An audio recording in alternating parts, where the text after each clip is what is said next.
ask us is, how do I know if it'll fit my yard? Now, if you don't have the sale, you look at the sizes that are available on the website under the pre-cut sales. The best way to do it is to take some rope. So if you notice, say, like a 17-foot triangle, take a rope, take a measuring tape, make out your sail at a rope. So make 17 feet all the way around if that's the size that you're thinking may work. Tying the rope together allows you to give you the shape of the sail. So then you can figure out what points you can attach to.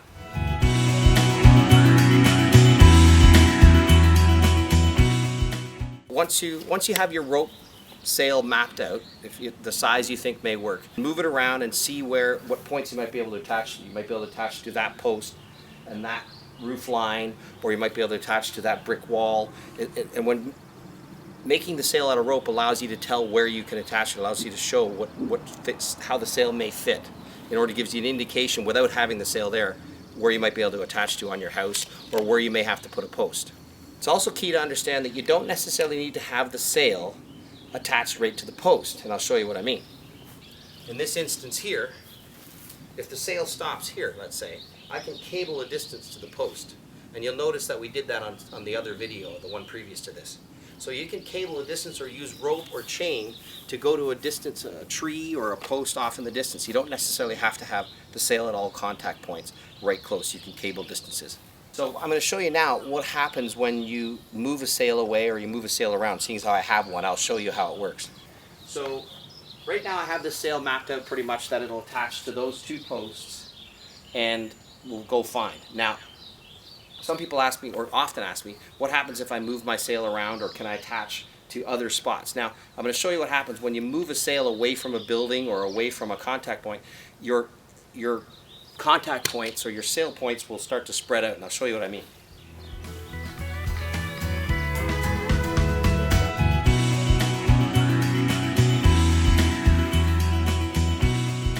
Okay, so you'll see from the previous placement of this sail, I have it out about 10 feet from the house. But what it's done is it's made my sail contact or my connection points move. So now I have a point that actually doesn't go anywhere. I'd have to put a post up.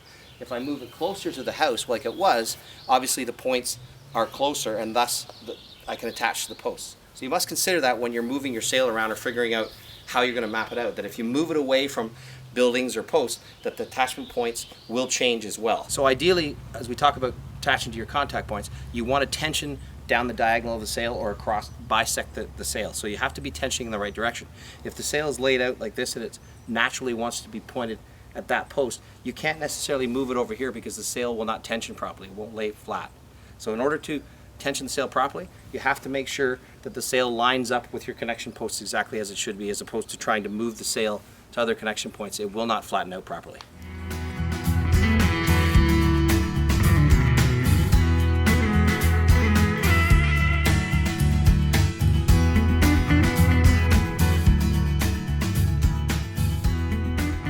One of the questions we often get asked as well is what attachment points to use, or what do we have to attach to in order to support the sail. Every application is different in that the size of sail requires a different size of post, but for most residential applications, for most pre-cut sails that are available on our website, you can use a 6x6 wood post or a minimum 4 to 5 inch steel post. We're happy to help you in that area, and you can always call us and ask us if you have some specific questions, but that's a standard base for what to consider. You want to have a fairly substantial structure in order to handle the loads, because you want to be able to tension the sail down properly and have the wind not affect it and have it be safe. So in attaching to, say, a wooden post, this is an all-thread, a hook eye, a threaded hook eye. So you would just screw this into your post like this, and then your sail becomes, and you attach to that. If it's a big post and you want to go through it, or it's a steel post, you can use a through bolt like this, where you have a nut and you put it on the back side and your post, and you attach to this hook. So it's fairly simple. If it's wood, you use a threaded hook eye. If it's metal, or you want to go through a wooden post, you can use a long threaded bolt. Okay, a lot of the time you're not attaching to a post, or you're attaching to, say, stone or an existing block wall. What we would do is epoxy, or drill a hole in this, and then use epoxy and use a threaded hook eye or all thread rod, but in most residential cases you're going to use a threaded hook eye. You put it in the hole that you've drilled and epoxy it in there, let it dry, and that's a solid connection point. You have to make sure that you're getting more than just the brick facade. Behind your brick facade may be blocks or wood. You have to make sure you go into something substantial. the brick itself or the stone itself, especially this type of stone where it's just on the face, is probably not going to be strong enough to hold the load. So you'll need to get into something stronger behind, which is why you have the length here. We've talked about attaching to a post. We've talked a bit about attaching to a brick facade or a stone facade or a concrete wall. We're going to talk a little bit about attaching to your house if you've just got siding. This is just wood siding, so this is not really strong enough to attach to. If you manage to attach to a corner, you might get some stud or some studs behind, which is strong enough. Certainly the siding is not going to be strong enough for your standard shade sail application. If you're, say, going over a window, which often people do, there's a header above most windows. You want to make sure you get into a header as opposed to just the fascia of your building. That will give you the strength you need to support the shade sail.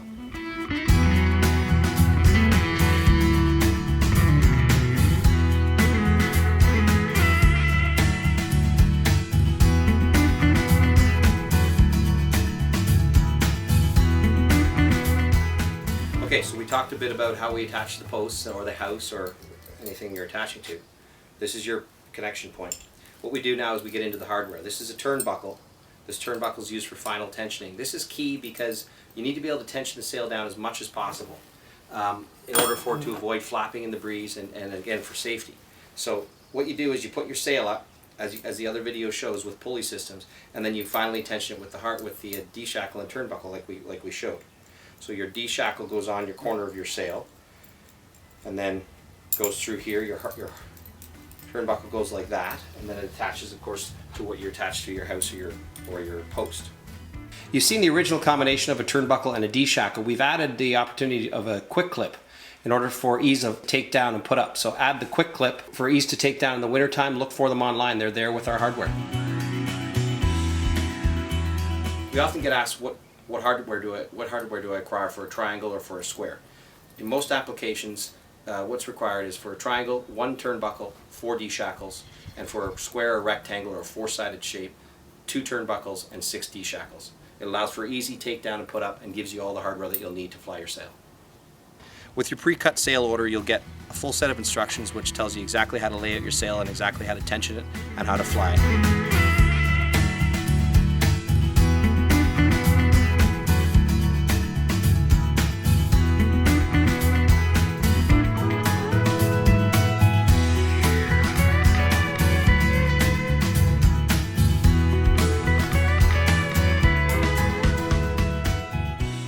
One of the things we emphasize is quality and durability, and that's what we stand by.